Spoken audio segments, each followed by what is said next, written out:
There we go.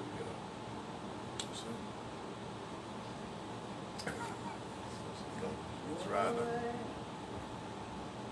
Steve, can I turn my headphones up just a little bit?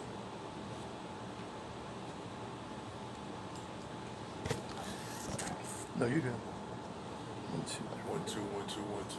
Is that you? Say something real quick, Yolanda. 1, 2, 1, 2. Yeah, I'm good. That's good right there? Yeah, it's fine. Okay. Okay. Now, let me get this going.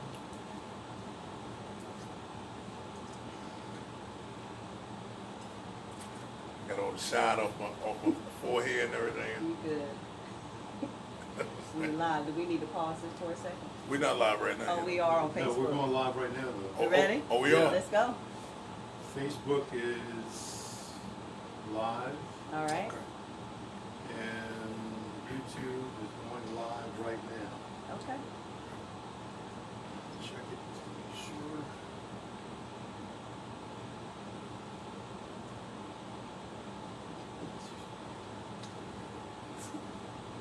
You know I gotta have a gadget. Come on, man. Yes. Facebook is live.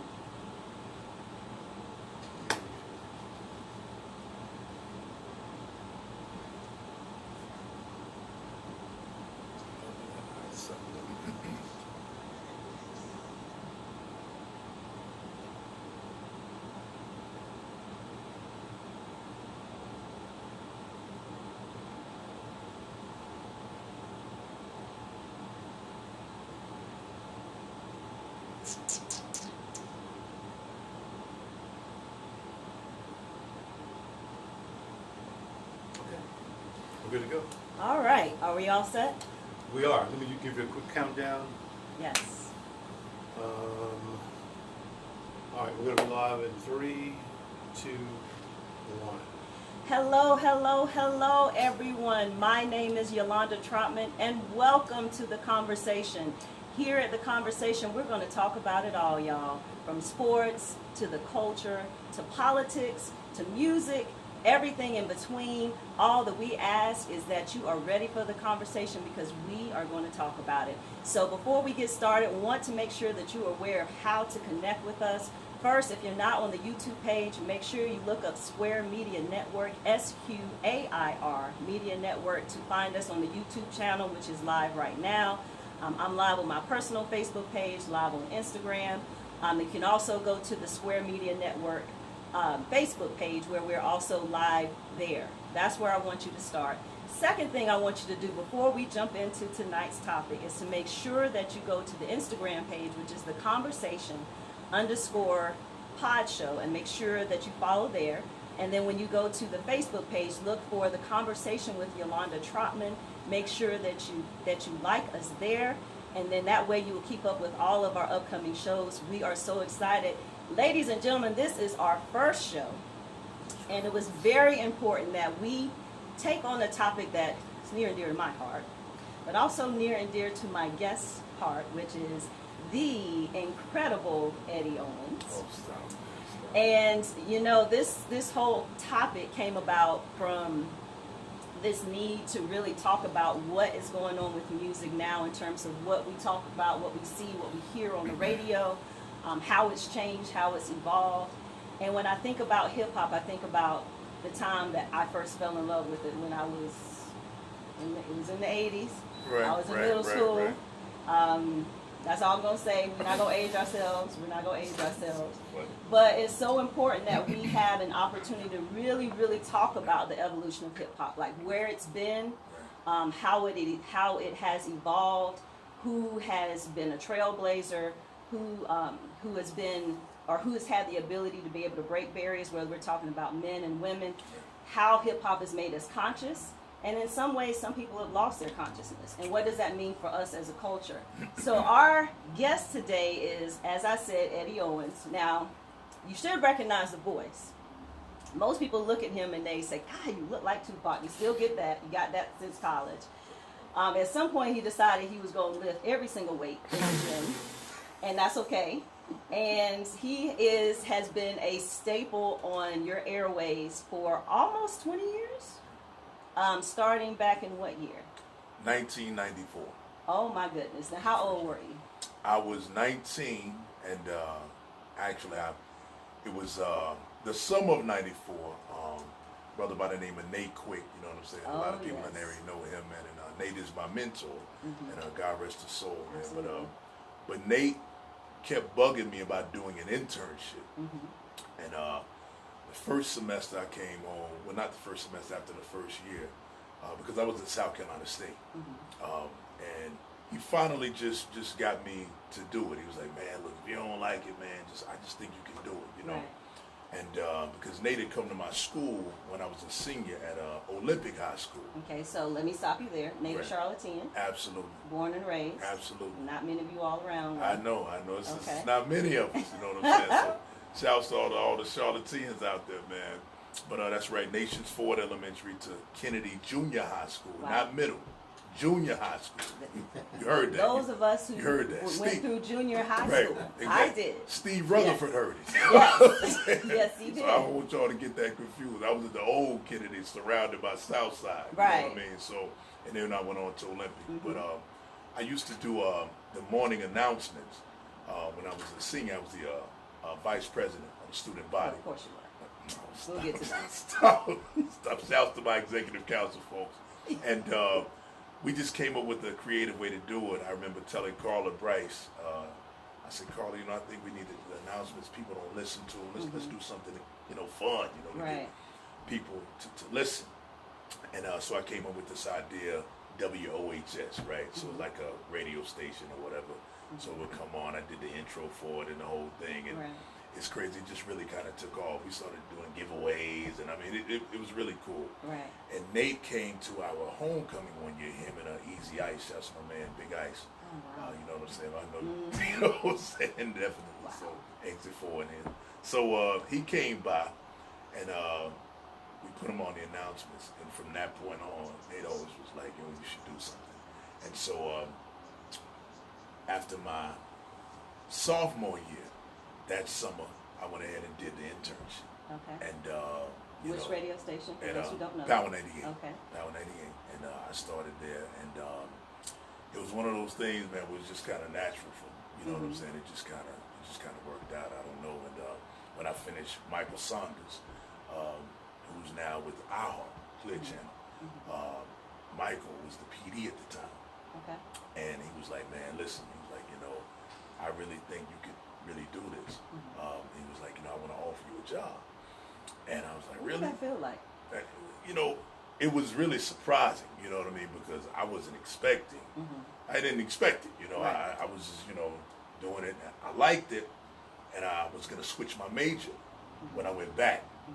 But once he offered me the job, you know, I was like, man, I said, so you know what I need to do?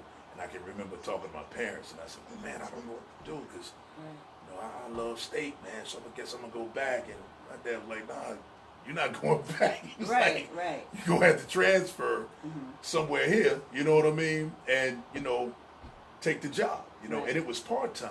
But I mean, to get a part-time job at a major radio station at that time, and even at this time, it's a good position to be in, a good foot in the door to step up. So I did it. I transferred to UNCC. Yes, 49ers. We were waiting for that. Right. You know what I'm saying? I'm sorry, you. See, Okay, go ahead. She gonna see the song. You know what I'm saying? So I did that, man, and met people like Yolanda. You know, we had classes together, and shouts to all my UNCC folks, man. Wound up graduating from there, and when I graduated, took me about a year, and I got hired at Power full time. So I'm going to stop you there because I'm going to take you back. Okay. Because you had an assignment, sir, to provide some pictures of you as a child through college years. You didn't follow through with the assignment. Are we going to explain to people? No, I'm going to let you tell it. You know, why you were afraid and what was going down. That's not what right. it is. You know, all of my old pictures, like, you know, from Nations 4, because, you know, anybody out there remembers when we were younger, you took a class picture every year. So my parents have all of those, but they're up in the attic. And let's talk about this attic thing. Yeah, you know, what's going on? You know, they were like, look, they hadn't been up there in the attic in years. years. So he's How many like, years, Eddie? Gonna tell the probably story. about Gotta 3 tell it all. years. You know what I Okay. mean? So it's funny. My dad was like, yo, you can go up there and grab him. I was like, nah, I'm good, man. You know what I'm saying? So we're okay. So was it a fear of the attic?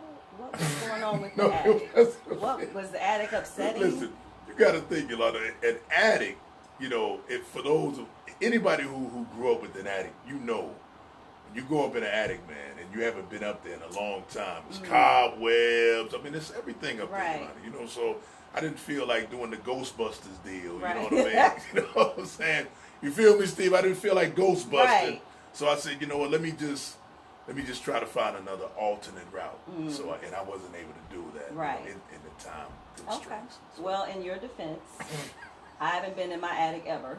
see? I think once. You see? And I've been in my house since '06. See what I mean? So, they go up there and they do what they do and then it's over. Right. And that's fine. Right. So, but tell the viewers, what was Eddie like as a child? And did you have siblings? I do. I have two sisters. Shouts to my younger sister Heather and my older sister Bird. So you were middle child. I'm a middle child. Okay. Yeah, I'm a middle child. All So right. I have those my two sisters. You know what I mean? Who I came up with. It's kind of a gap though because Bird is 2 years older than me, and then it's me, and then our youngest sister Heather is like 8 years younger than us. You know what I mean? So she kind of fell behind. You know what I'm saying? It was Right. kind of different. You know what I'm saying, for her, but she still caught a lot of the same things that we caught. You know what I'm saying, as far as the errors and things like that. Okay. And your parents are still here in Charlotte? Absolutely, just celebrated their 50th anniversary. You know what I mean? So shout out to shouts to, Eddie's parents. Yes. Eddie and Bertie out there. All right. All right, man. Are you a junior? I am. See, little known fact. We did not know that. Okay.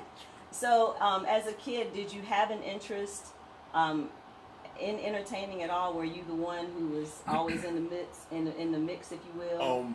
I was. I always loved music. You know what I mean, Yolanda? I always loved music. So, for me, my mother is is a doctorate, so she can play fluently. 18 instruments, fluent. She can sing, she can do all of that. So a lot of that just kind of rubbed off on me. Her record collection became my record collection. And I just used to buy music all the time, because I love music, Right. So that's kind of how that happened. So as far as the entertaining, I mean, I would, I guess I would. You know what I'm saying? I would kind of do the talent shows and stuff back in the days. You know what I mean, and things like that. High school talent show. I know you sang something. Who was the group? It's funny, at Olympic, we did one talent show my senior year. That's something that our executive council brought to the table. But because I was an officer, it was more like we were, we were just kind of making sure the show went. Like I emceed, you know what I mean? So I wasn't in it. Okay. I wasn't in it. And so as a small child, Right. you're the only boy. Right. How much did you get away with? Nothing. You really now? Nothing. Your parents might be watching. I'm telling you right now. I'm sure your sisters might be watching. If they're watching right now, they're probably laughing because they know that Big O, Big O didn't play. Okay. You know what I'm saying? So Big O made sure Little O stayed in line, and I have to give my father a lot of credit for that. Man, him and my mother together, but he took a real approach with me because he didn't want me to wind up like people where he was from. He's from Miami. You know what I'm saying? So and he saw a lot. He kind of was in a lot himself. So he just made sure that he's like, that's not gonna happen. I'm gonna be on you. I'm gonna make sure, that you're successful. Exactly. And I just listen to him. I listen to my parents, man. What can I say? I mean, I try to tell people now, young people, I'm like, they don't steer you wrong. You know what I'm saying? I mean, especially from our era. Exactly. I mean, now I know parents, you got moms, and the kids, the gap is maybe 12, 13 years in some cases. And that's cool too, because your parents can still give you that what you need, the guidance. But I know my parents, it was the real deal. You know what I'm saying? So what was the moment that you can think of when you knew that you really, truly loved music as a kid? Probably when I can remember my mom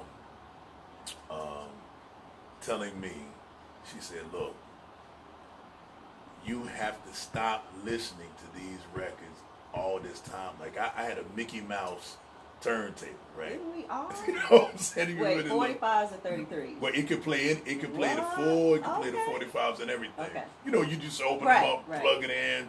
It's red. You know, so you know, with the big Mickey Mouse on there. Yes. So I used to just sit there with her record collection and just play albums and just sit there and sing along and hum and just do everything. Who was your favorite artist as a kid? Ah, man, I can't. I'm gonna tell you something about me, Yolanda. I cannot name one artist. I love music too much, so I just have so many. Give us two. Give us something to work with, Eddie. I mean, Give us two. I'm gonna start naming, so you just have to Just stop. we got all the time we need. Okay, so that was like, you know, so that was like late 70s, early 80s. So I mean, that was Marvin Gaye. Oh. You know what I'm saying? Of course.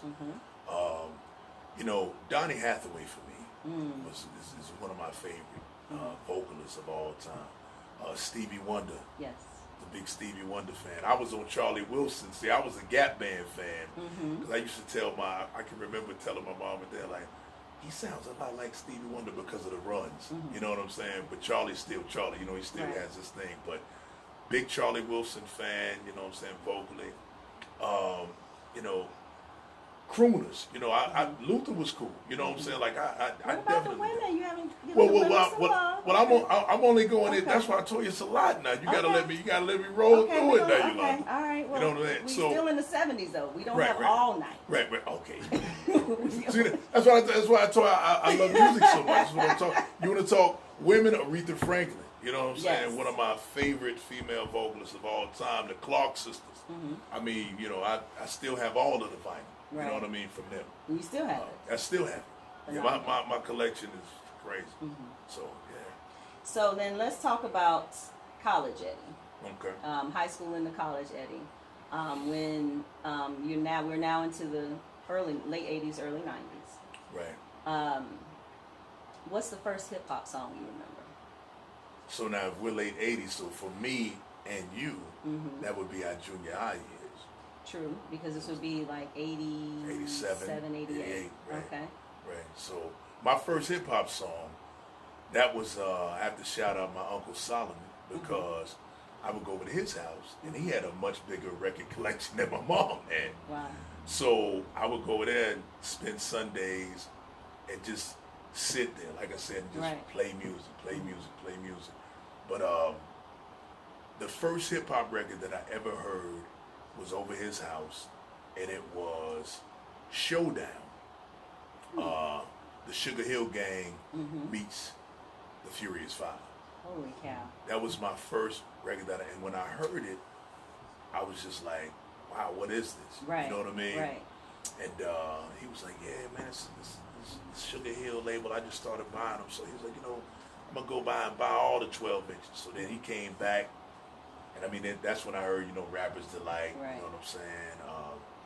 You know, like I said, The Word Is Out, Funky Four, you know, anything from the Sugar Hill label at that time, you know, Treacherous Street, you know what I mean? So why is it that you think, from a DJ standpoint, and we'll get to this in a little bit more depth in a second, that when people think about where hip hop was born, they automatically assume Sugar Hill, they automatically assume the title track, if you will, or their title soundtrack for hip hop.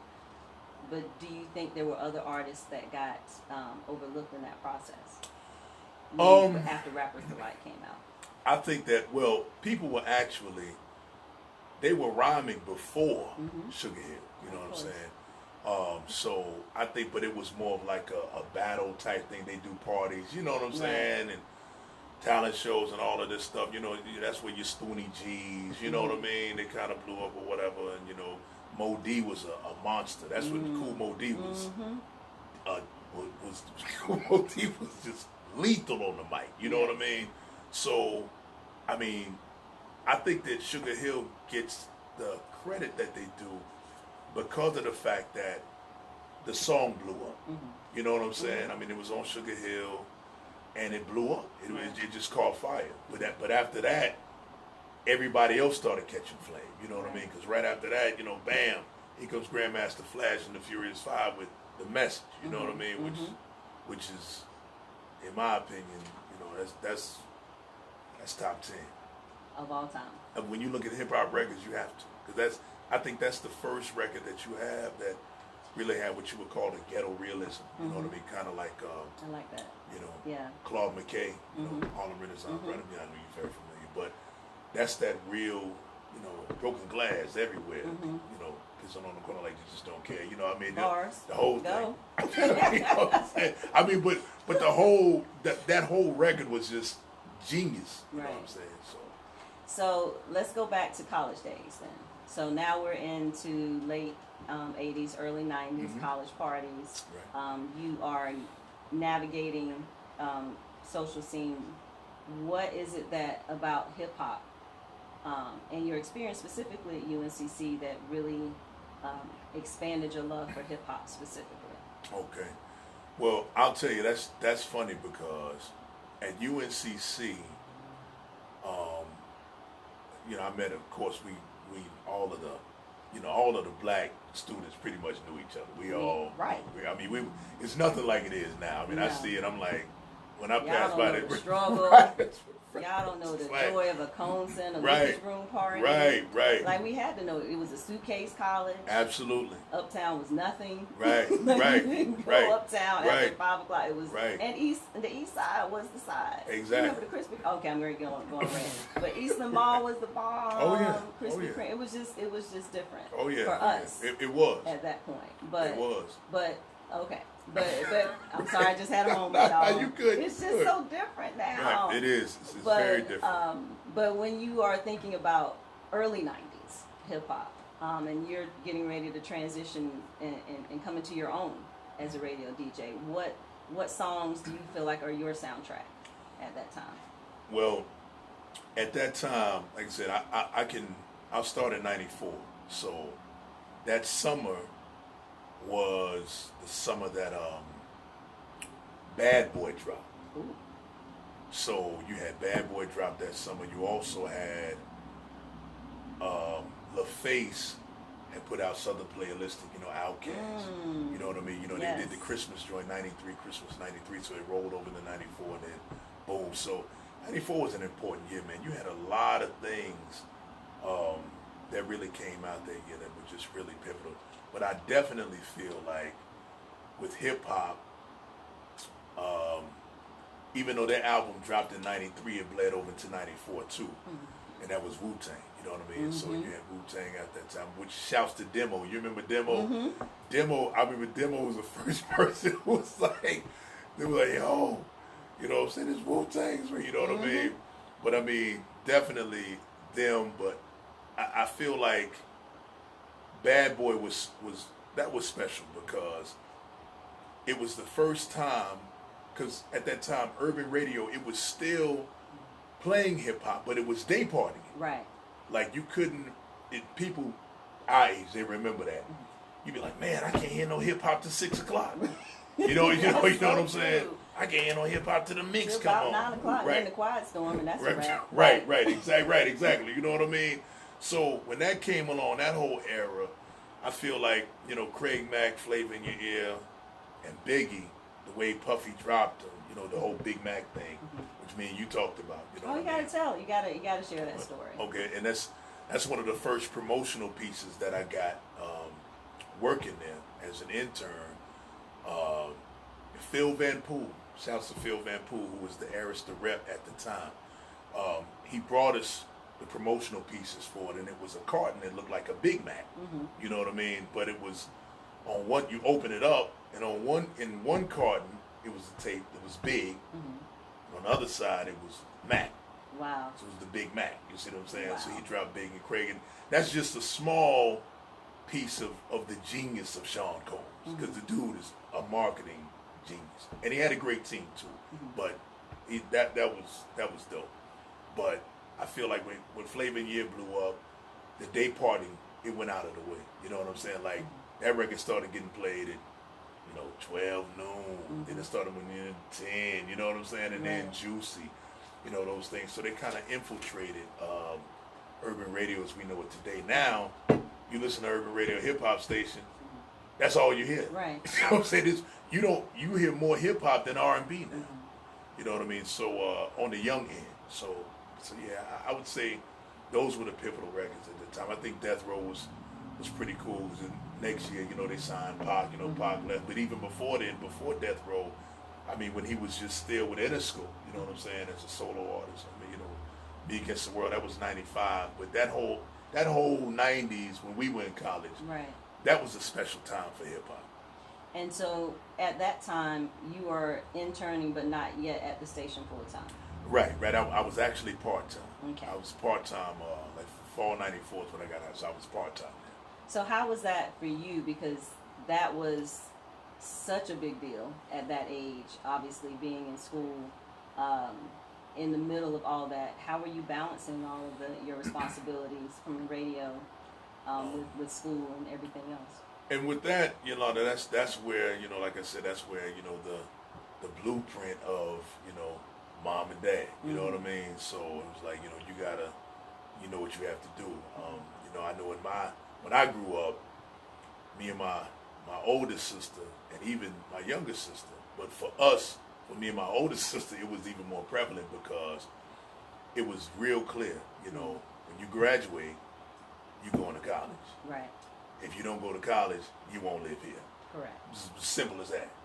So we already knew what we wanted to do. And we had parents that went. So it was like, yeah, I definitely wanted to do. You know what I'm saying? And so I knew that going to school was part of, going to the next level. I knew I had to have it. You know what I'm saying? Now, granted, in radio and just like any other industry, you can do things without a college diploma. You know what I'm saying? So I'm not down in that or anything. I mean, you as long as you have a plan, move.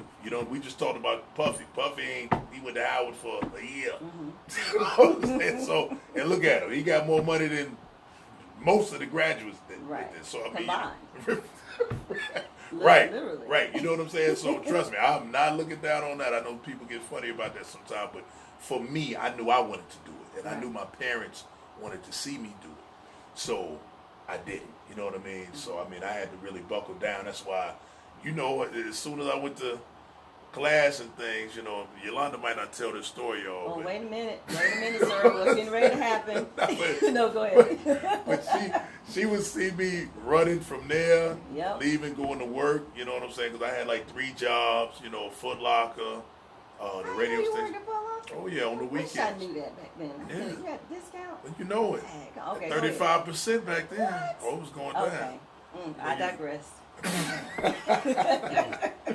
But yeah, man, so for me, I just knew I wanted to do it. So I had to balance it with, I would go to school, and then, when y'all were doing a lot of hanging out and stuff, I didn't get to really enjoy too much of that, like I said, because, I had to make sure I had my work done, then I had to do the radio station thing, and I had to work. Right. So, all of that combined, it was. So how did you adjust with the notoriety? Because, of course, then people are hearing your voice, they're recognizing your voice, they know you. Obviously, you bear a very striking resemblance to Tupac. Right. So how do you deal with that notoriety as you graduate college and then, strike out on your own after that? For me, I've just always been, I'm just a regular guy. And what my favorite saying is I'll take you back on this one. You know what I'm saying? I'm just a nobody trying to tell everybody about somebody who can save anybody. Hallelujah. That right there. You know what I'm Hallelujah. saying? Williams Brothers, for those who don't know. You know what I'm saying? One of my favorite gospel songs, but that's me though. That's me in a nutshell. I just never did that, man. I know I'm a servant of the community, of the people, and I just try to help when I can. That's it. So at some point you left Power 98. Right. 05. I left in 05. Why'd you leave? That really was a situation of, it's real simple, contract dispute. It was a money thing. You know what I'm saying? I and Nate Quick, who had done afternoons before me, when he left kind of over the same thing. And it happens, it's business. Right. You know what I'm saying? So, he kind of left and went to Dallas and did his thing. So that's when I got promoted to do afternoons. And I can remember him telling me, he was like, man, don't be surprised if the same thing, happens to you, where they don't, you think you're gonna get it, but you don't. And it was just one of those situations, man. And I'm a person that, once again, parents. My dad always raised me to be a man of principle. He said, when somebody says they're gonna do something, they got to do it. You know what I'm saying? If they don't, then that's on you. You know what I'm saying? So for me, I just was like, nah, when it didn't happen, I said, well, I'm out. You know what I'm saying? So I went ahead and rolled out. But I'm also one of those people that, I always have a backup plan. And what was that backup plan? The backup plan was OCG, which is my media company. You know what I'm saying? Which is, shouts to my man Steve Rutherford. You know what I'm saying? With Steve remembers we got down on some early projects, you know what I'm saying, and things like that. So, I did that for like 7 years, and I still have my company. But it's Steve's is on a whole nother level with his. You know what I'm saying? I never tried to get in his realm. Mine was really just audio, doing commercial production for people. We did some visual stuff as well, but really concentrated on audio. Right. So. And so you kept you still have your production company. Still have that. And so at some point we hear you on the airways again. Right. So how did that happen? So that happened with actually. And what year was that? This was 2013. Okay. And shouts to my man Brown, my man Derek Williams, who works with Alpha Media now. He's the VP of programming for them. He was the PD that came to Charlotte. Now I didn't know him prior. What's the PD program director? That's the program director, okay. right? That's the person who's over all the program, up on the station and over the jocks and things like that. And just so people know, who runs the entire station is the general manager. So you have the GM here, then you have the PD who's over programming, and then you have your promotions director, and then you have your general sales manager. So that's pretty much how a radio station is set up, just for the folks that don't know. Okay. But he was the PD at the time, and I had come by there to place a buy for a client of mine.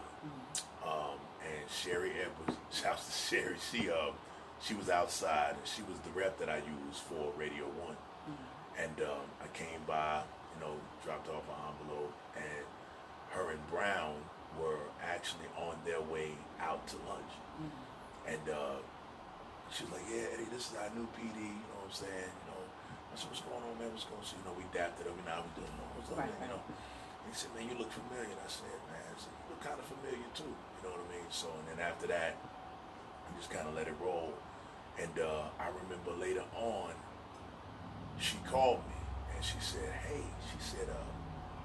Brown wants to talk to you, you know what I mean? And I said, okay, cool. So I got on the phone, he said, man, I think I remember you. And I said, really? He was like, you were actually up for a job at WBLS in New York City. It was like a year prior. And I was like, yeah, how'd you know that? And that was a whole another thing where, because I had left radio alone, period. And a homeboy of mine, you know what I'm saying, had told me about a job up there, Luther Clark. He had told me about, yo, man, you need to send something up there to Skip Dillon. And I did it. And I wound up going up there like the next day, you know what I'm saying, for an interview with Skip. And at that time, New York radio was a whole different thing. They got celebrities on the air, all this stuff. So, Wendy was there at the time, they were making the transition. Steve was there. So it was one of those things where he was like, man, I don't have anything for you right now, you know what I'm saying? But he was like, I'm telling you, I'm feeling your vibe, keep in contact with me, that whole thing. Right. So, but Brown is the guy who came and got me out of the lobby. Interesting. Crazy, right? That's and crazy. Brown was the assistant program director up there. So fast forward to Charlotte. That's how it happened. And then he was just like, man, I remember the air check. You know what I'm saying? He's like, you still got that air check? I was like, yeah, I still got it. You know what I'm saying? And then it was just one thing led to another. And next thing I know, I'm on the phone talking to Gary Weiss. Shouts to Gary Weiss in Raleigh. You know what I'm saying? He's one of the the VPs, and Jay Stevens. And it was, that's how it worked. We put the contract together. And there you are. Yeah. So now you're back in radio after you said you were going to leave it alone. Right. You put your headphones on. Right. First open? What did that feel like? It was it was a funny feeling because, when you're away from something, you know what I mean, and sometimes when you come back to it, you really don't know how much what you do, how people kind of remember it. You know what I'm saying? Like, as soon as I cracked the mic, the phone started ringing. Right. You know what I'm saying? And it was like, people just calling up, showing love. Yo, where you been? You know what I mean? And then you get that in the street, and it's just like, wow, man. You just don't think that people really, you know what I'm saying, like pay that much attention That's right. to it. I mean, you do it and it's a job and you enjoy it, but it's like, when people show that love, that's what made me really, really want to really go hard in it again. You know what I'm saying? Because I was like, wow, man, I didn't know that. You know what I'm saying? So you're at 105.3 R&B now. Yep. And you're on from 2 to 7. 3 to 7. I'm Yep, 3 sorry. to 7. Yep, afternoons. Yep. And do you find that it feels different for you now coming back older and more experienced, or does it still give that same energy? Yeah, for you? it does. It does, Yolanda. But it's really kind of like riding a bike, really. You know what I mean? It's like you ride a bike, you don't ride it for a long time, and then you get back on. And that's kind of what it's like, a skill set. You know what I mean? Right. It's kind of like when you have it, you just, I don't know, man. That's how it is for me. It might be different for other jobs. Do you still love it? Yeah, Okay. I do. So now let's get to the whole crux of what we want to talk about, which is Okay. the evolution of hip hop specifically. Okay. And what I want to do is do a little bit of a deeper dive into politics as it relates to hip hop, consciousness more specifically. But when we talk about hip hop from the beginning, you mentioned Sugar Hill Gang. Who are the other creators? Well, Kool Herc is credited with, the godfather of hip hop. That's right. Of course, we all know it started in the Bronx, so we got. Why you gotta say it like that? No. I got to do it for all the Show Bronx people. love to I got to the do it Bronx. because if you don't say that, they I got to shout out, my man Kev, you know what I mean, Majestic Smokers of the Queen City, who does hookahs and cigars, Right. the press box, and our very own DJ Hooker, you know what I'm saying, that works with me at 105.3 East from the Bronx. So shouts out to BXP. Okay. So who else are the creators at this point? Like I said, Herc, of course, Grandmaster Flash is credited with the whole DJ thing. You know what I'm saying? Using the two turntables and rocking the parties, scratching and all of that stuff. So those are really your pillars and cornerstones. You know what I'm saying? I mean, I would say. I mean, of course, there's other people involved. I mean, you could say, oh, this person. You know what I mean? But I mean, when I think of two key people in it, you know what I'm saying, I would say definitely Herc and Grandmaster Flash. Okay. Who are your innovators then?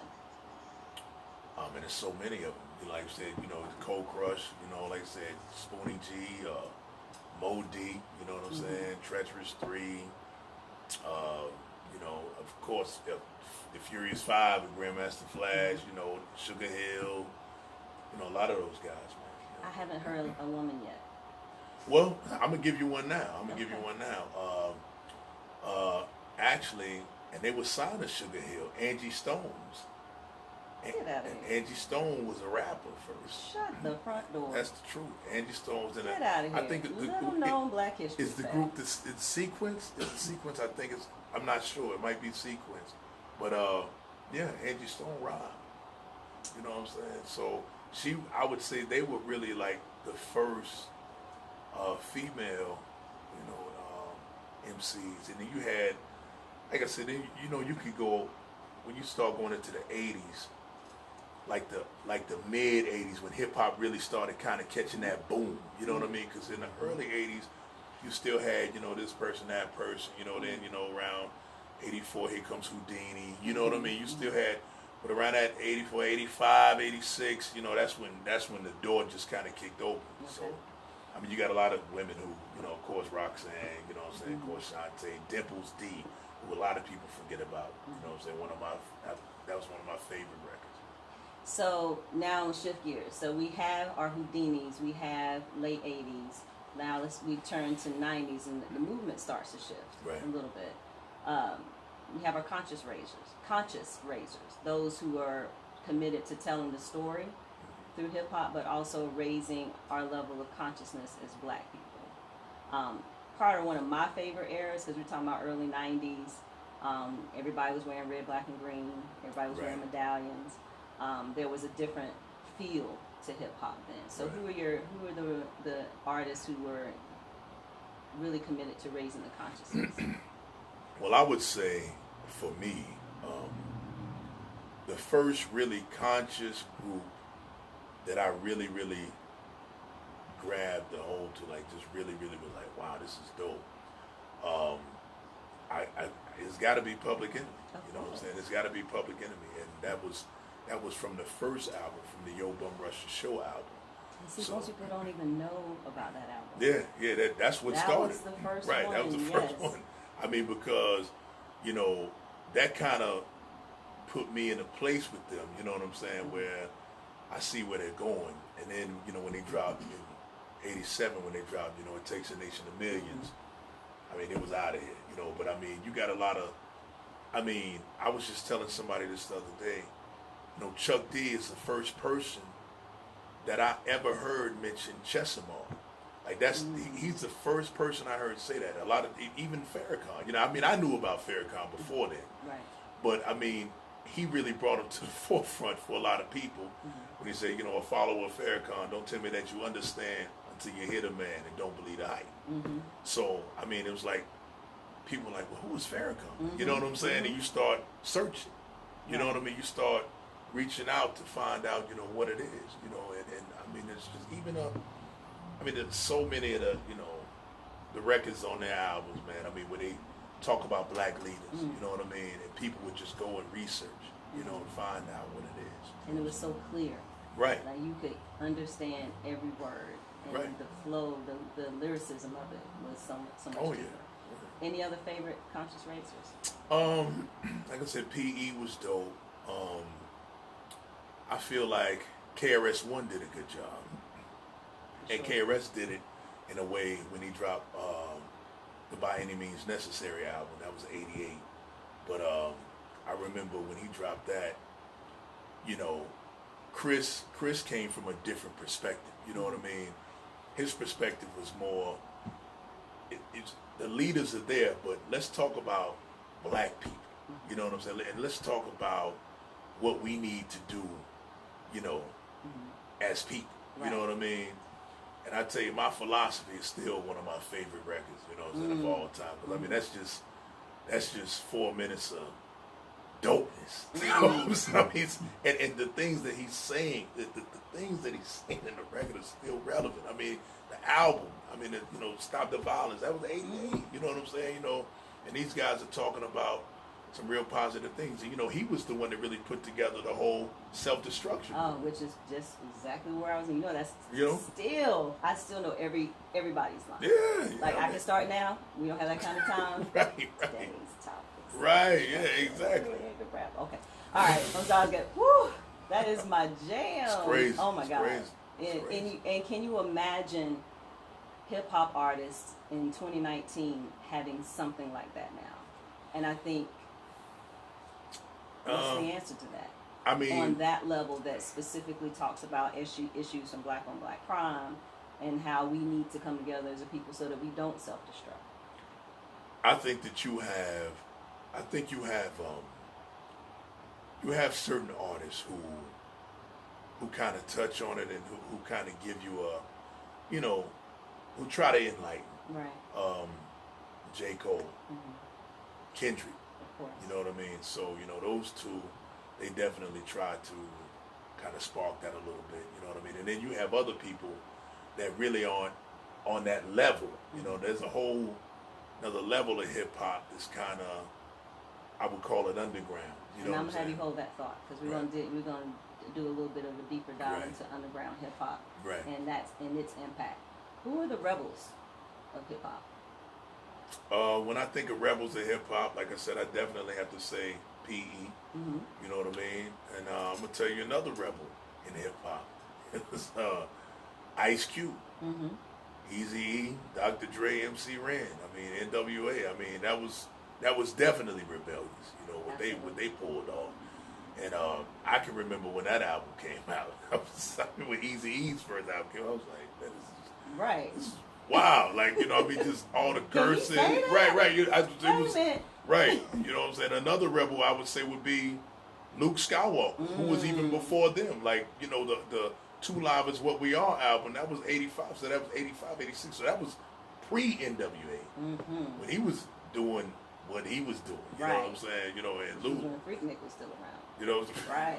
And like I said, you know, my pops was from down there, so we would spend summers down there, and it was, yeah, Miami's it's on another level, especially when that era, twerking. So what do you think then? So I asked you specifically about rebels in a general sense, but how do you think the influx, and maybe influx isn't the right word, but white rappers coming into the game, starting with the Beastie Boys, obviously Eminem, well, are they rebels or are they trying to shape the culture? I think that you know, sometimes you have.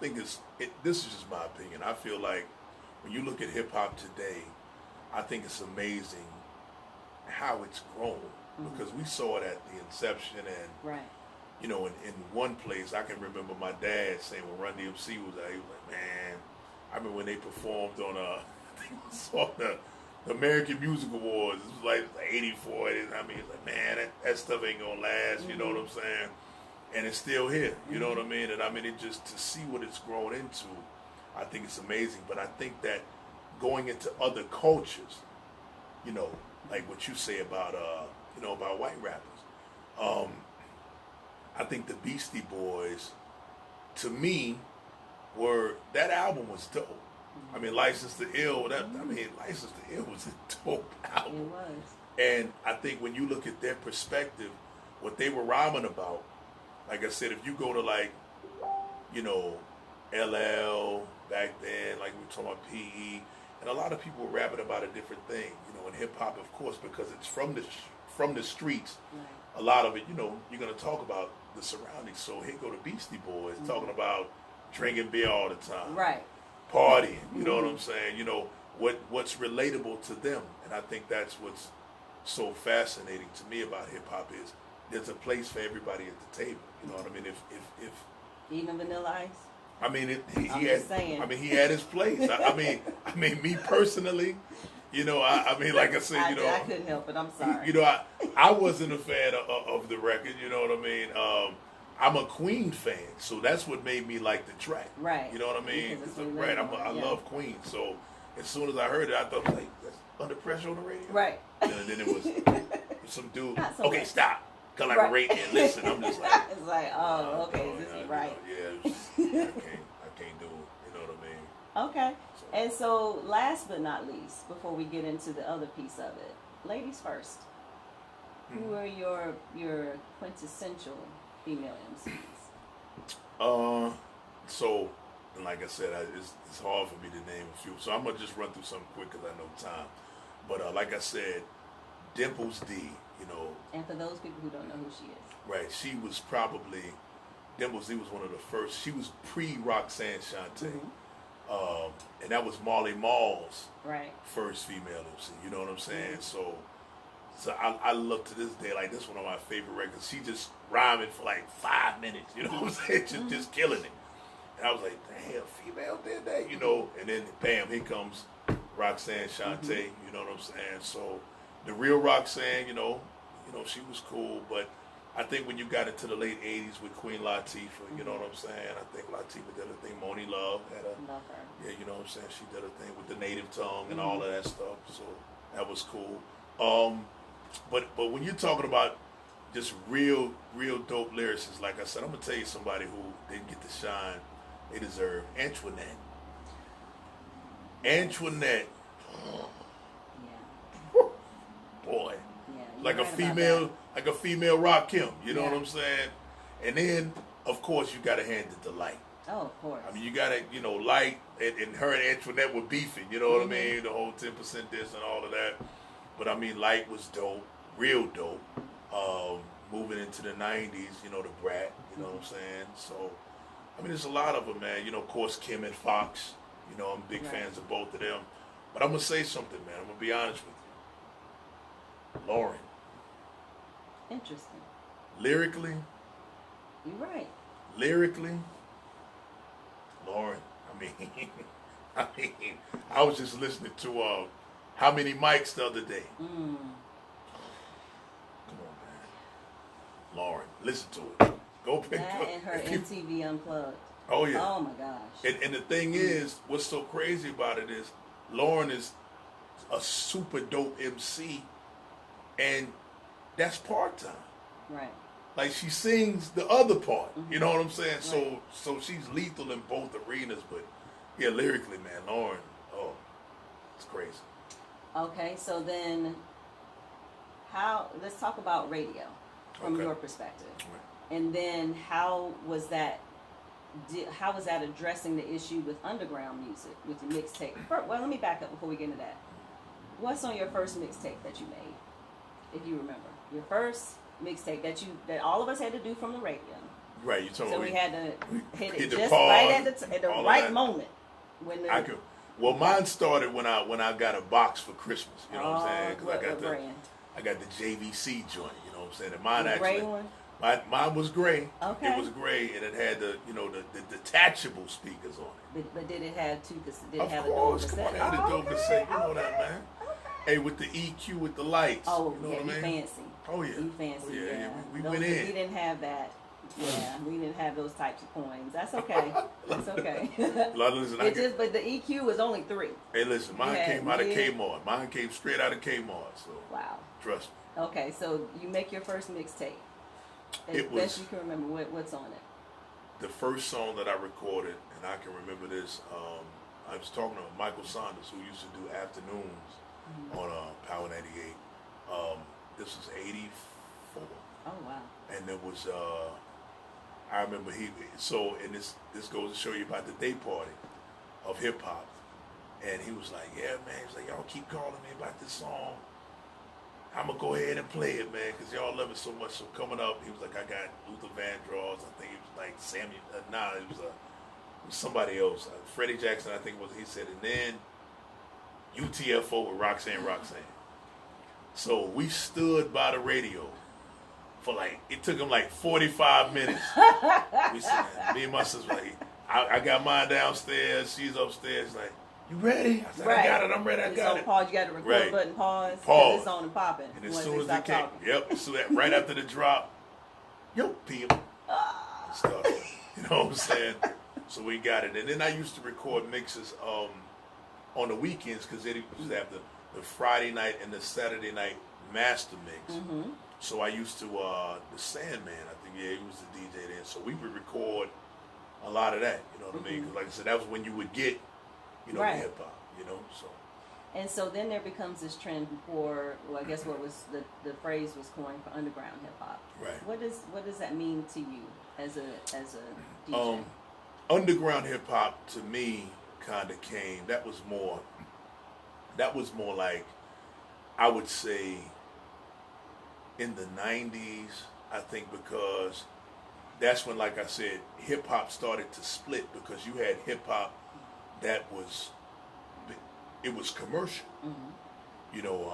Like I said, I know, 1990 when Hammer exploded with Please Hammer Don't Hurt Him. That's why I said, it was something else.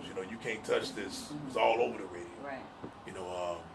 And things like that. So when 93, I would say, came around, 92 actually, 92, 93, you had groups like Common, when Common was here. Mm-hmm. And I actually had Common's first single, and he signed it for me. It blew his mind, because I still had the cassette. Wow. And I brought it in for him to sign, and he was like, man, this is crazy. But with Common, Mm-hmm. Common got caught in that underground current. I didn't know that. Because he wasn't, the radio, they were playing those radio type records. Mm-hmm. Like I said, You Can't Touch This, Mm-hmm. something like that. So Common, that Can I Borrow $1 album, which is a classic in my opinion, it didn't get the light that it should Right. have got. But now when he came back with Resurrection, and I used to love her, Which then, is about all of this. right, Hip hop and how hip hop changed absolutely. and all of that. That's when he started. You know Right. what I'm saying? To kind of get that light. I feel like I was just talking to somebody the other day about MCs who I feel like, who was this? We were talking about Black Moon. How I feel like Buckshot is one of the dopest MCs from that era. Wow. You know what I mean? I mean, he's right along there with everybody who dropped at that time, with the Nas's and Big and Jay and Pac. Buckshot was dope, but he got caught. You see what I'm saying? Kind of on that underground current. Like they didn't make records at that time for the radio. They just did hip hop. Right. So it's kind of like I said, around the night. That's when that.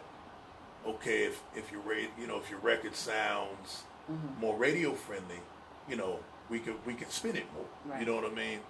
And it wasn't something that, like I said, people were still just making music, so they weren't doing it just. You feel what I'm saying? Now, as hip hop progressed, when you got to 2000, then it was like, let's make a radio record. Right. You know what I'm saying? Let's make something that everybody can sing. You know what I mean? It became a recipe. When in that time, it was still, we were just making music, and I'm gonna just record what comes out. So in that regard, because that really gets us into how has hip hop truly evolved, because you had underground artists, like one of my favorites, really wasn't it was underground. X-Clan. Oh yeah, It was one of my all-time favorites. I'm gonna get to that in a little bit, but conscious, rebellious in some ways. You had to know who they were. Right. You would never hear them on the radio. Right. But then it evolves, probably late 90s, maybe early 2000s, where people want to get that airplay. Right. Financially. Right. But do you think hip-hop has becomes watered down at that point, at its core? Or is it still evolving? In some cases, it did get, well, it depends, and I feel like that's per artist basis. You know what I'm saying? It's like explain. Like whatever. I feel like that's particular to whatever artist that we're talking about. Because some artists, they're just not going to conform to. I'm not going to make a record like this or that. Right. I.e. Lauryn Hill. And that's just real. That's what you call. I call that just real music.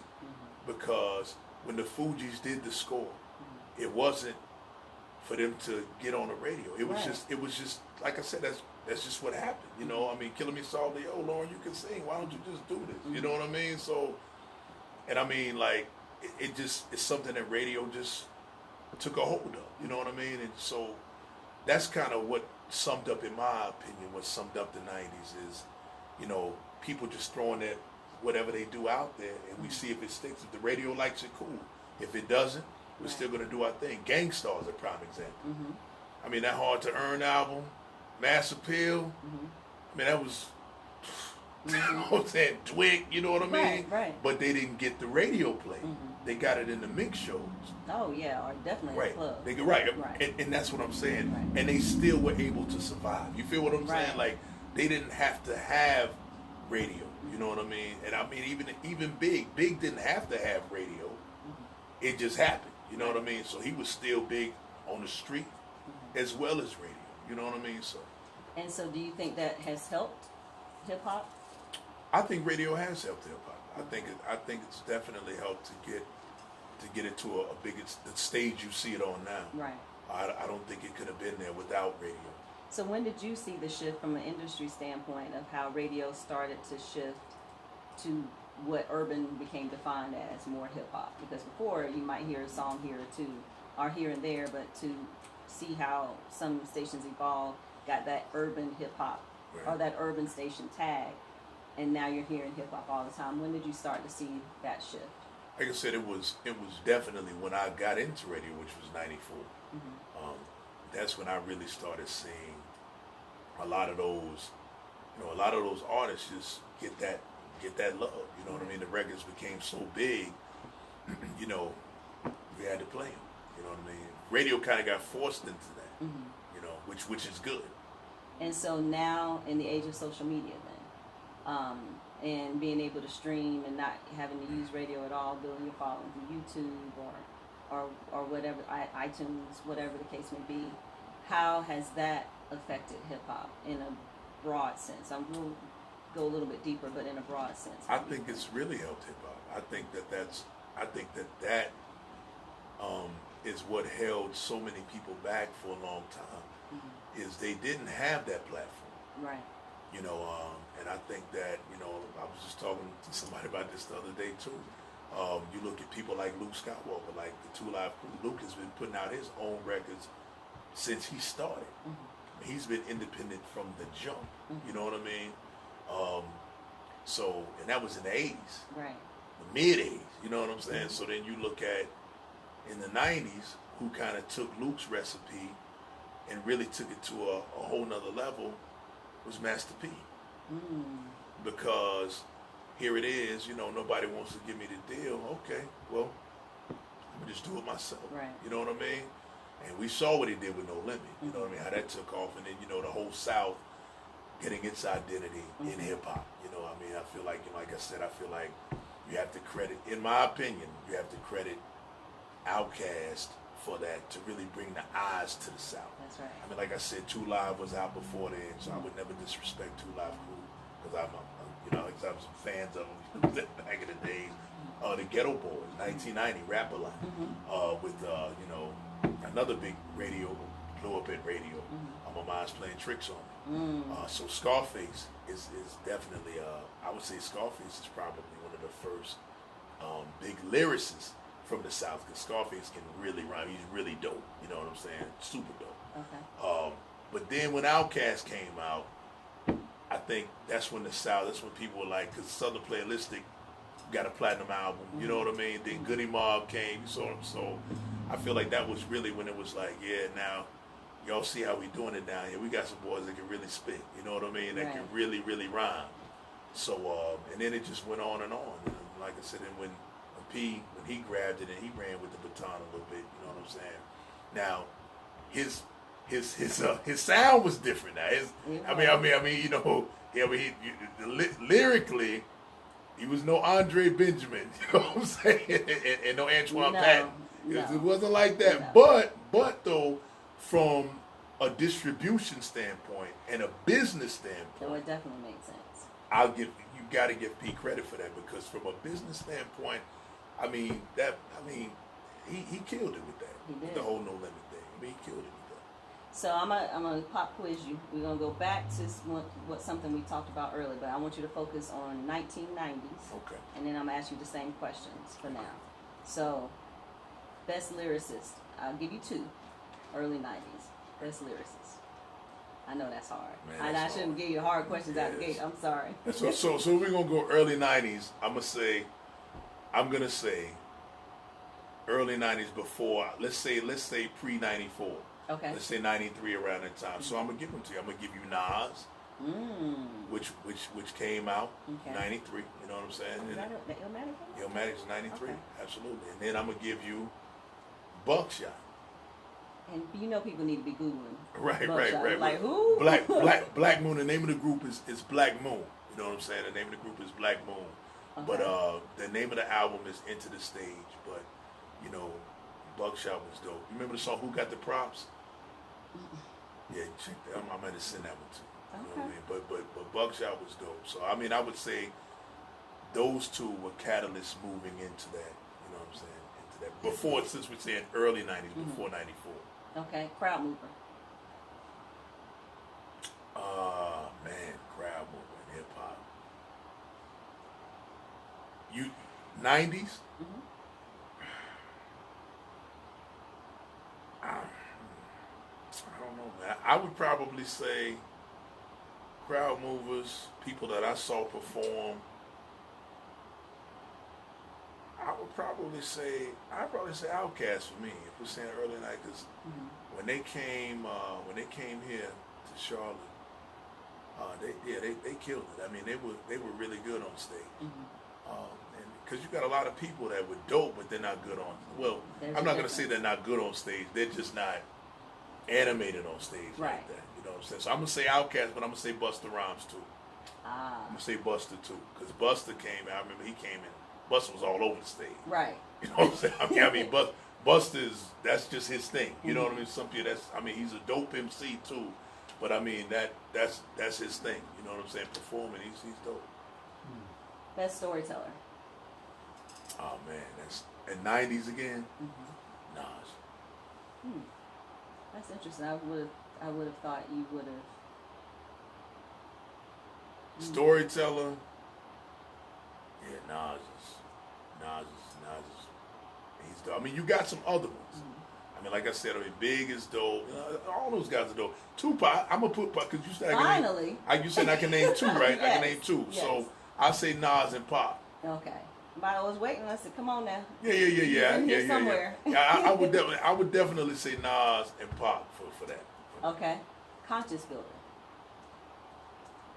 I would use those two again because Really? both of them are conscious. You know, I mean, come on, Tupac's first record was Brenda's Got a Baby. You know what I mean? So he's trying to, bring out awareness. And I mean, but I got to keep your head up.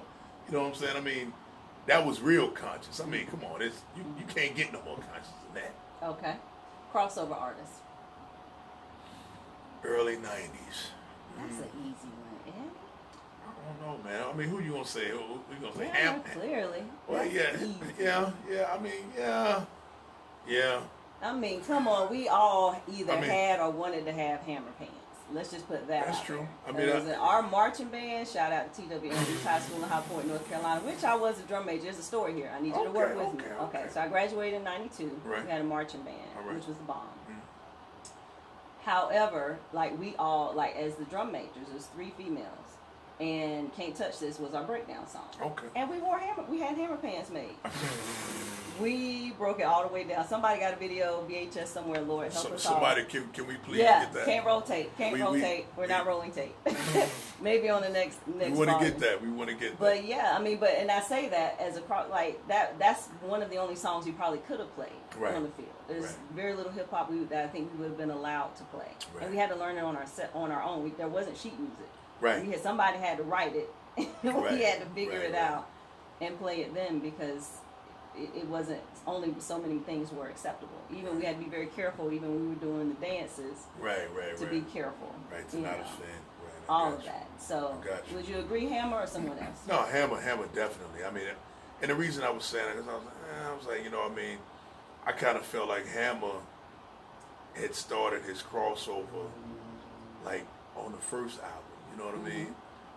Because by the end of that run, I mean, white people were on him. You know what I'm saying? I mean, they not like when he dropped. I mean, of course, when he dropped, You Can't Touch This. That was just a whole nother. I mean, that was, you don't really see that a lot. Like how big that record was. But I mean, by the end, because I remember he re-released Let's Get It Started. You know what I'm saying? He re-released the different video and everything. And I mean, it was white people. I know people I went to school with. They were like, "Man, hammers." You know what I'm saying? So that's the only reason I said that. But of course, if I'm looking at crossover artists in hip hop, definitely, he's got to be probably. Hammer might be one of the biggest. Yeah, for sure. To ever do that. Underground artists. Of early 90s.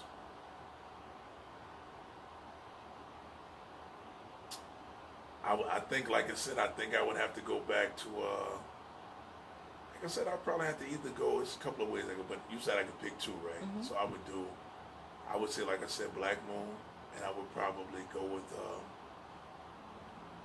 with Gangstar because Gangstar, they were, like I said, people knew about them, but they still hadn't cracked the radio. Right. You feel what I'm saying? They hadn't cracked radio yet. Guru. Yeah, right. That's what I'm saying. Right. See, Steve knows.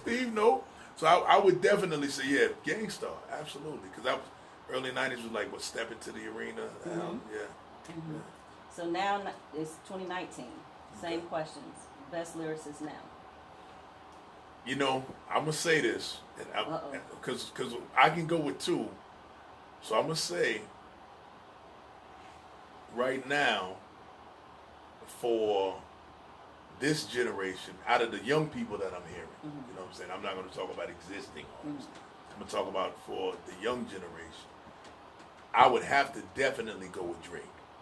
Really? Lyrically, Drake is a monster. Mm-hmm. I mean, people say what they want to say. Mm-hmm. Lyrically, Drake is a beast. Mm-hmm. Period. You know what I'm saying? I would probably have to pair him up with another lyrical juggernaut who comes from our own state, Oh. J. Cole. Oh, of course. Yeah. You know what I'm Of saying? course, I J. didn't- Cole. you know. Shame on me. So Oh my God. I was, I get Steve back to see like, because Amen, J. corner. Cole is a monster. You know what I mean? Yes, So, he is. and I mean, like I said, I would even put, I could put Kendrick up in there too. I mean, but if I'm just doing two, I would definitely say Drake and J. Cole. Crowd mover. That's I actually got a couple of those young boys, man, that do pretty good. I mean, I saw that kid Travis Scott, man.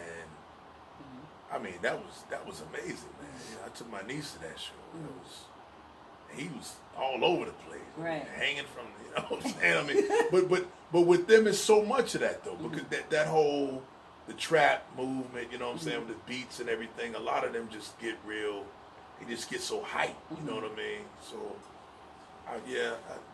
him. I mean, but it's a lot of them like that now. I mean, Cardi B. I mean, Cardi B she's hype on the stage. I mean, she does a really good job on stage. Okay. Storyteller. Storytelling now, It's so different. it is, and that's why I'm gonna have to go back. I'm gonna have to lean back on the same two I just mentioned as the best Right. lyricists. I'm gonna lean back on the Drakes and the J. Coles and the Kendricks of the world. And I think that's telling that is one of and the next one, of course, conscious builders, because you're still probably thinking the same people. You know, when I think about it, from a conscious aspect, I'm gonna have to lean back on the people that I Right. just talked about. And what does that say to you? What do you think that says about how hip hop has evolved? Because you could, in '90, you Right. could name. Oh yeah. It was hard to narrow Right. it down to two. Versus now, it's different. Right. Do you right. think it's cultural, or do you think it's more of a change in the movement itself of hip hop? I think that it's a change in the movement because there's really nobody in place now. You know what I'm saying? That really, and there's so much going on now. That's the thing. I mean, there's so much going on now in the world. Right. I mean, could you imagine a Public Enemy album with a young Chuck D in them now? What? I mean, But that's the thing. It's so relevant now. You can listen to Right. self-destruction now, and everything about Oh, yeah. that. Absolutely. Is everything that we're dealing Everything. with in our community. Right. Everything. Everything. The From same stuff. going to the party to, not being, being more fearful of violence within our own community, Right. police brutality, Right. all of those things in one song. Right. In one song. And there's not anything out there like that now. And you know what? I want to say this real quick too. I want to give the West Coast some love because they did their version of self-destruction with the "We're All in the Same Gang." Remember that one? Oh, yeah. That was dope too. Yeah. And that was more of what they were dealing with on the West Coast: drive-bys, gang violence. You know what I mean? So that was a dope record as well. But I mean, you're right. None of that really exists right now. No. I mean, it just doesn't. Nobody's talking about making records about us coming together. I mean, they might talk about it, but like I said, the only people you have are the people. Like I said, I know J. Cole still throws some stuff out there, and Kendrick does. You know, Kendrick still throws some conscious pieces out there. And, of course, we're talking about artists that people like that are mainstream. Right. Now, we take it back to what we talked about earlier about underground artists like, your Tyler Qualies and folks like Right, that. right. Clearly still very much conscious builders, Right. but you're not going to hear them on the radio. Right. Just not. And Talib, he broke through a couple of times. Him, most So I Def. get by and think one other Right. track, yeah. And like I said,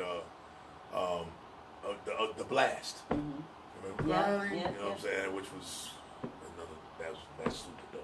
You know what I'm saying? Yeah. Reflection Eternal, that was crazy.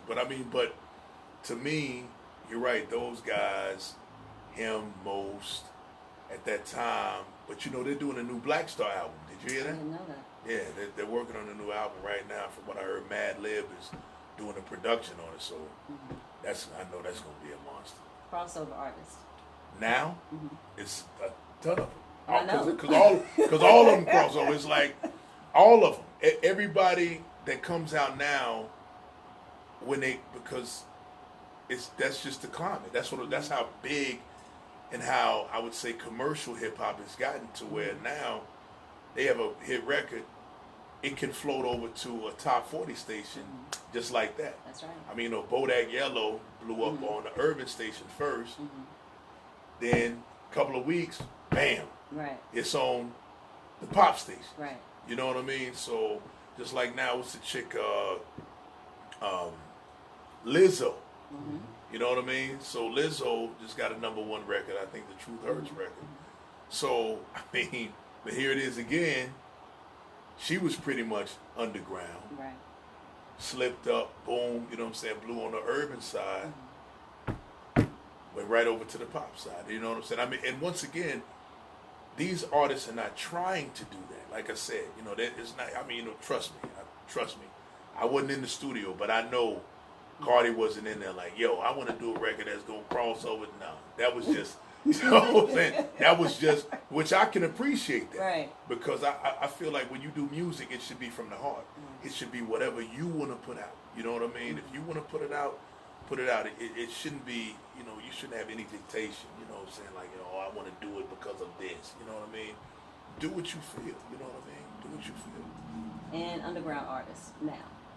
Now, there's a guy by the name of Freddie Gibbs. He just dropped an album with one of my favorite producers, a dude called Mad Lib. And the name of the album is called Bandana. Now, of course, you know, there's nothing positive about Freddie Gibbs. You know what I'm saying? He's kind of like a new version of, I would say, kind of like, you know, NWA. It's a lot of, you know, he has a lot of drug talk, you know, things like that, whatever. But from an underground perspective, from an artistic form, it's real hip hop. You know what I mean? And Mad Lib's production is real hip hop. You know, the samples, you know what I mean? The stuff we grew up on, you know what I'm saying? Pete Rock, Primo, you know what I'm saying? Dr. Dre, you know, you get a real hip hop sound. So I would say underground, I would definitely say that he's got a nice movement. What about female artists? Underground? Like I said, Lizzo was just recently underground. You know what I'm saying? Right. And then that was recent. You know what I mean? And then boom, she just exploded. I don't know, man. Like I said, because I was on her for a while. I was on her about a year ago. You know what I mean? I would laugh and I said, man, she really is having fun. You know, but yeah, I would say right now underground. Well, once again, Megan Thee Stallion was underground, but now, boom. Right. This is what I'm saying. It doesn't take them a long time. Does that make sense? It does make sense. I mean, it's like you heat up because of what you were talking about earlier. All of the social media and all of that. It just sped it up so fast to where. I mean, like I said, you know, if you go back to Illmatic, and I'll say this quickly. If you look at Illmatic, it ain't hard to tell what's on the radio, right? You know, it got some love, but it was still more of a mix show record. Right. The World Is Yours is a single, but it wasn't really a radio record like Juicy was, or, you know what I'm saying, or Flavor Year, or whatever. But Nas's first big radio record came on the second album. It was written with If I Rule the World with Lauren. That's right. So he had to put a whole album in some more years, you know what I'm saying? Before he got what we're talking about. What we see now, right. Which happens microwave. Right.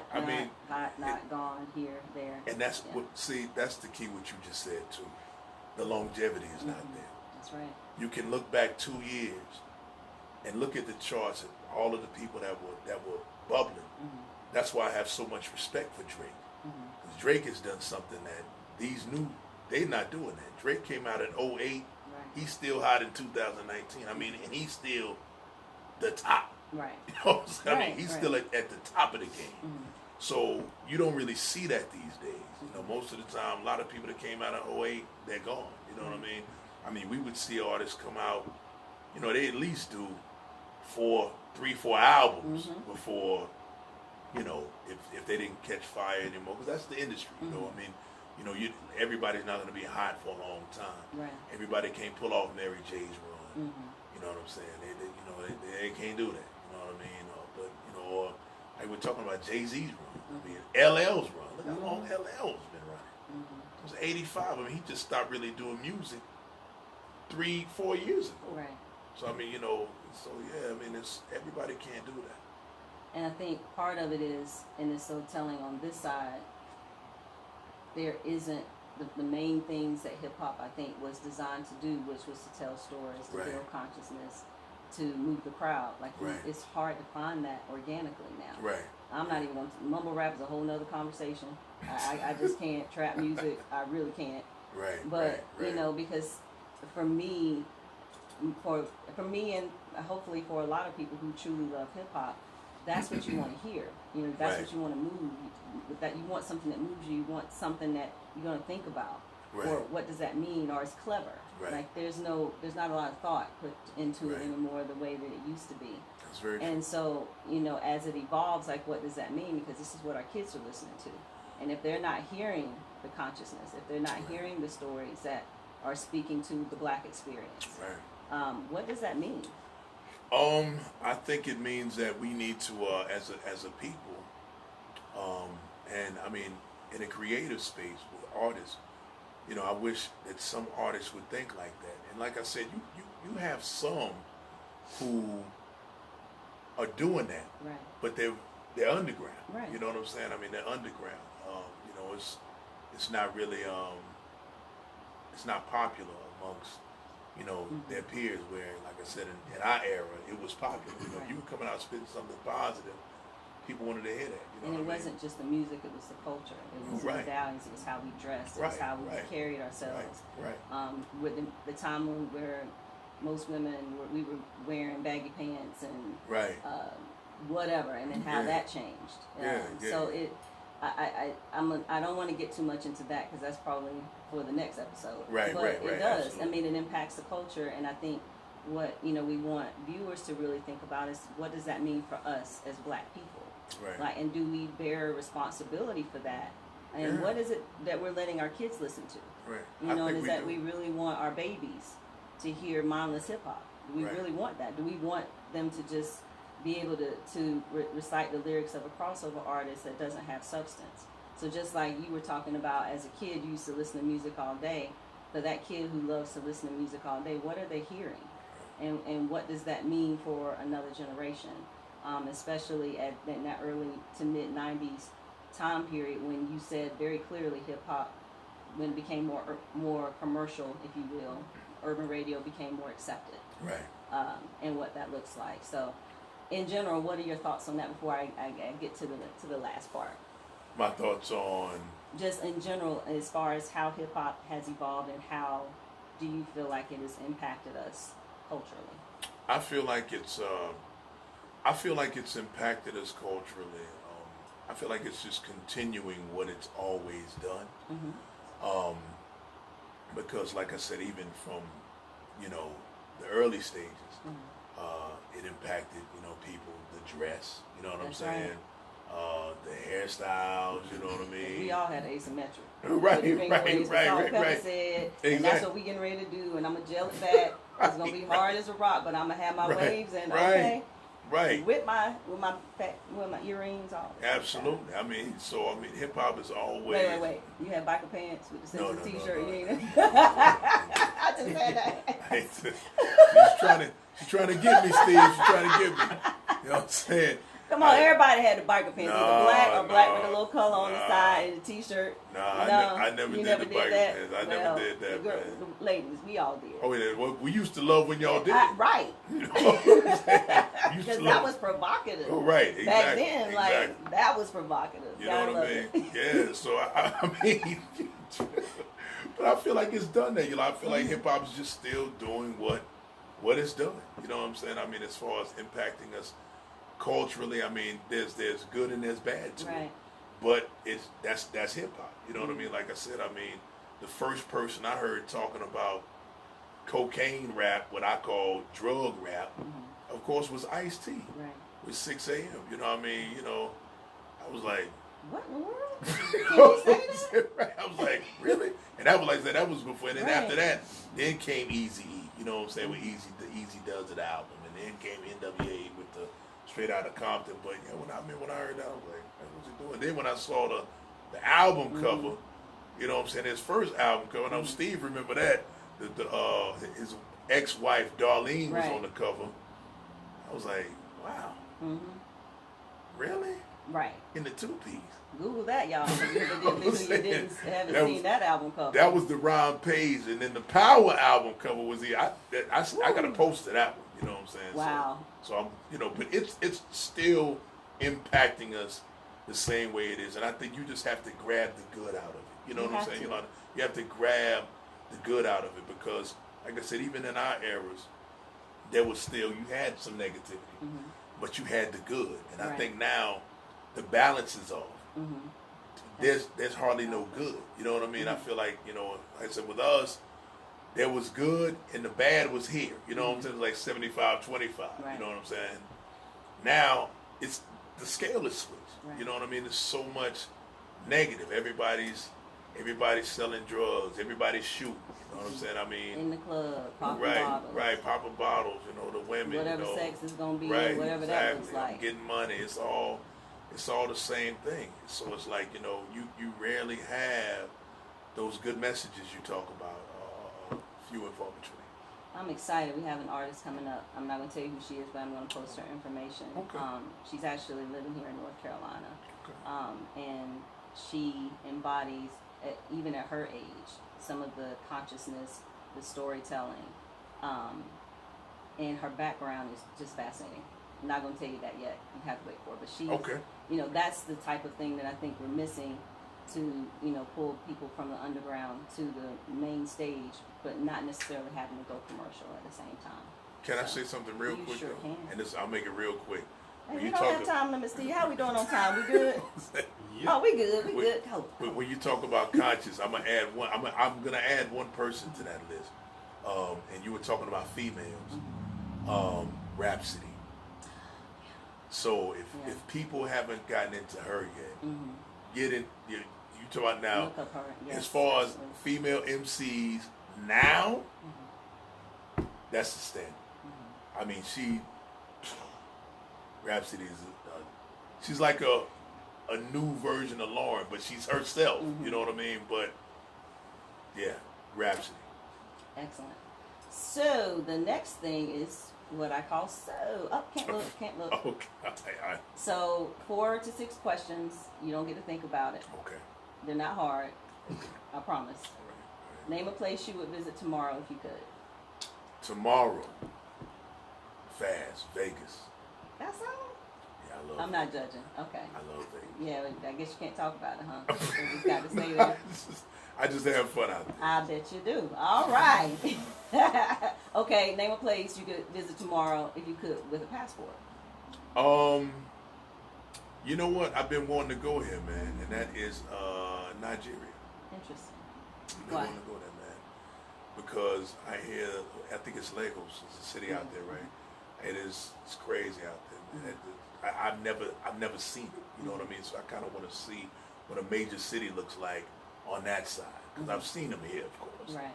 But yeah, I would like to go out there and see what they got popping. Name a food that you think is gross. Oh, I was just talking about this today, sushi.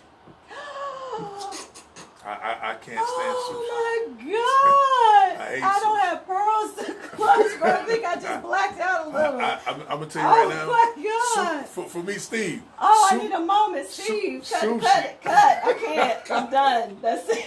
I cannot. I hate raw fish.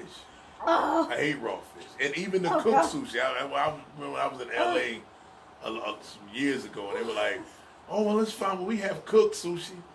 It was still terrible. Oh my God. Rolled in that seaweed or whatever they roll it in. Yeah, soy paper. You're not here for any of it. I don't want any of that. Yeah, Steve California rolls, any of that. I don't want the way you act with sushi is the way I act with okra. When Steve asked me something I tried before that I never try again, my answer was okra.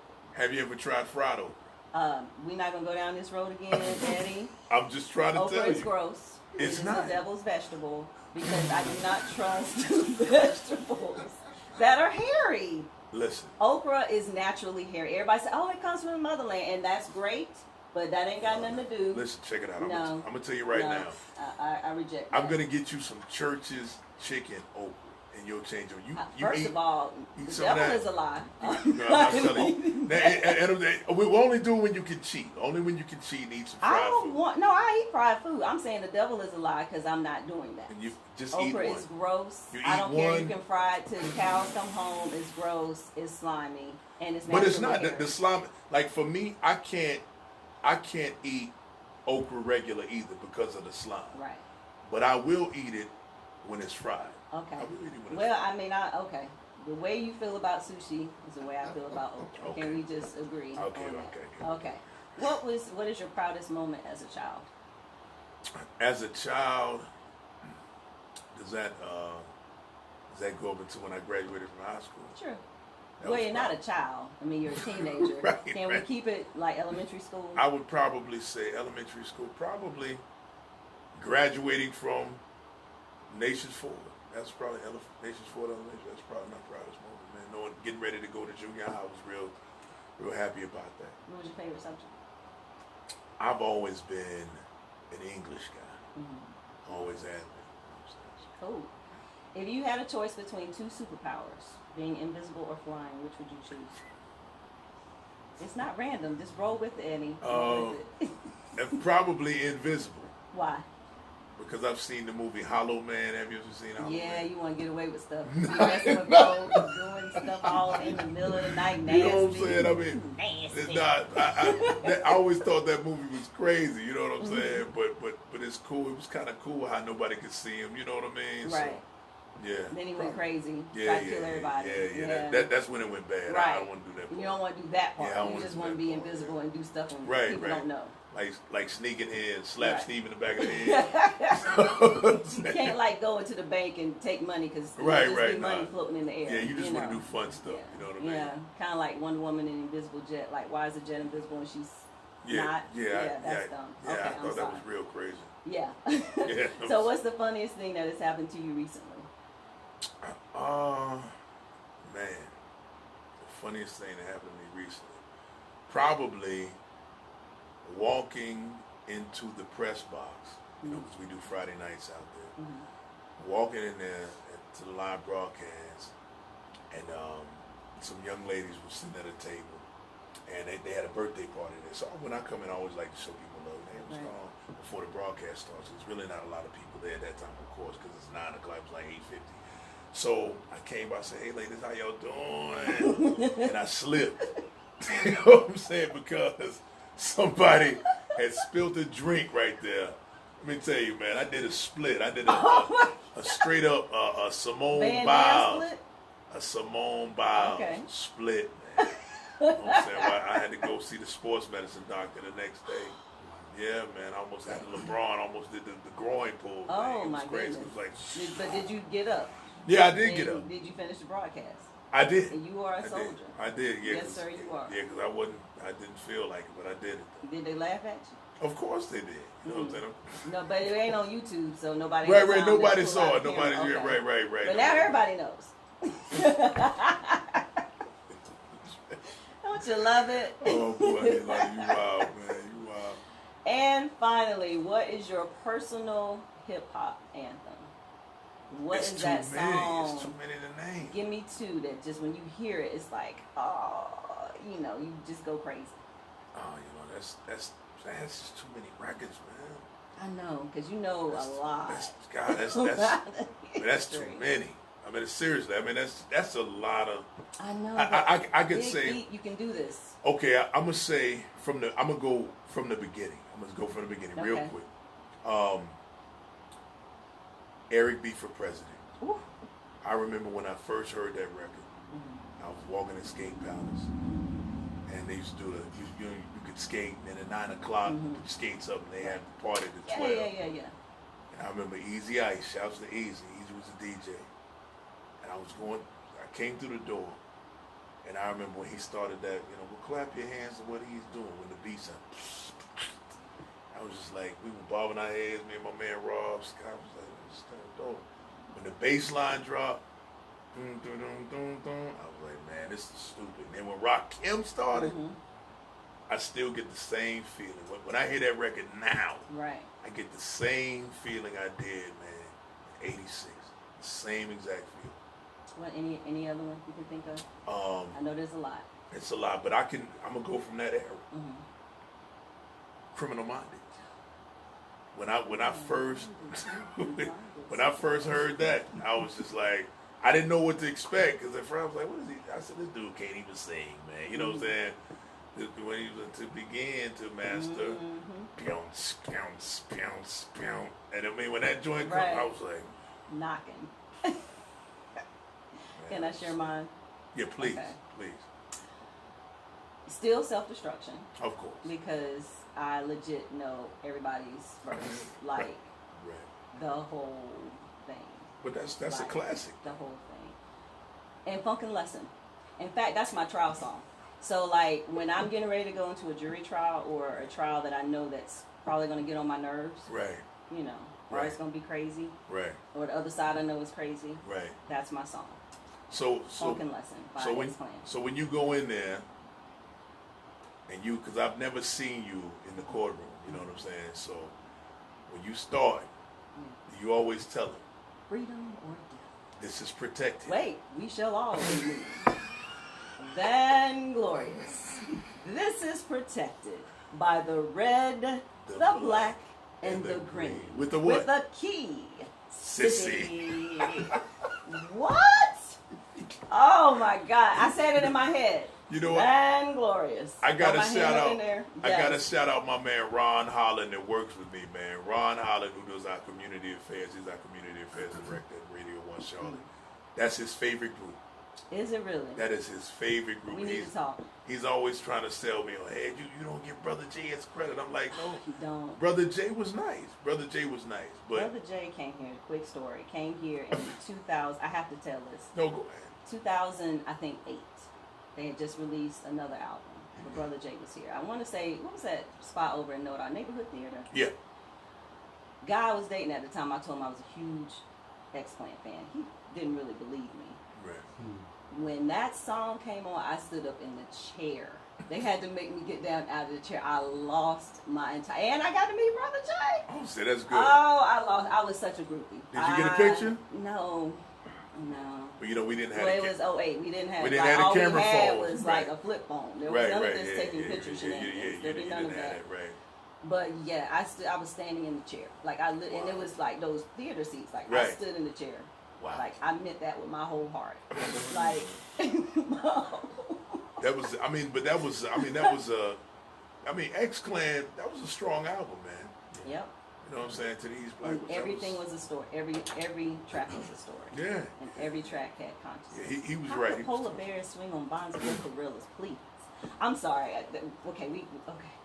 But I'm just saying, like lyrics like that. I feel how can polar bears swing on bonds of the gorillas? That's true. Like, child. Okay. I mean, that's a whole nother show about lyricism. You know what I'm saying? With lyrics that, because I mean, there's so many dope MCs that you could quote, man. Without even thinking about it. I mean, yeah, I'm telling you. So, final thoughts. Hip hop, how has it evolved? Where are we going now? I think where we go is pretty much wherever this generation, where they try to take us. I feel like, like you said, where it is right now, it's not in the best place as far as that balance we were talking about. But hopefully, there's some people out there that, like I said, that can try to carry it, can at least give people a choice, because that's the thing. I mean, like I said, in ours, if you wanted to thug it out, you had Easy and NWA if you wanted that. You know what I'm Right. saying? If you wanted a drug rap, you know, like I said, you got Ice-T, you had Cool G Rap, you know, earlier G Rap switched over, so you had that. I mean, it's, you know, if that's what you wanted, it was there. But if you wanted the positivity, it was there as well, and it was just more positivity. You know what I Right. mean? It was just more that was out there. You'll So- never see a De La Soul.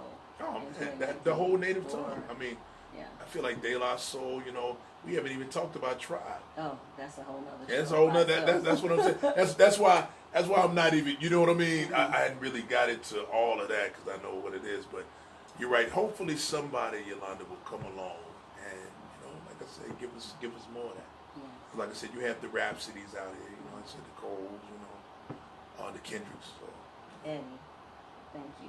well, thank you. It's been a true pleasure having you on the show, our first show, Right. talking about a topic that has so many nuances and just your entire wealth of knowledge from your perspective, seeing it and your love for it, not just as a DJ, as a consumer, of course, but then seeing it evolve has been incredible. So I thank you. So thank you for joining us here on The Conversation. Absolutely. Our next show, for those of you tuning in, and again, make sure if you have not done so already, go to YouTube, look up Square, SQAIR Media Network, and make sure that you subscribe, and you'll get a notification when our show is going live.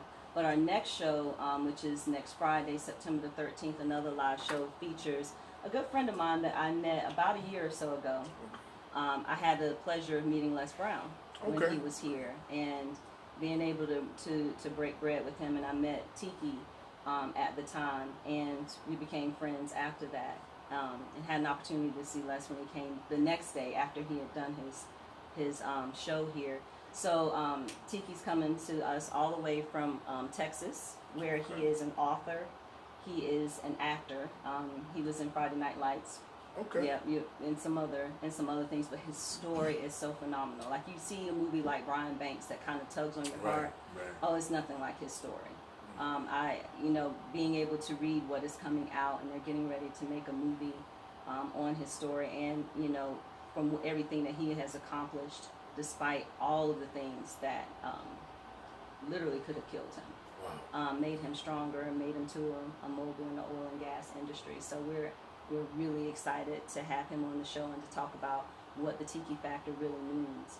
And in some ways from an inspirational standpoint, but definitely from a very practical standpoint as a man, and certainly as giving back to the community. So if you haven't done so already, again, make sure you go to Instagram and follow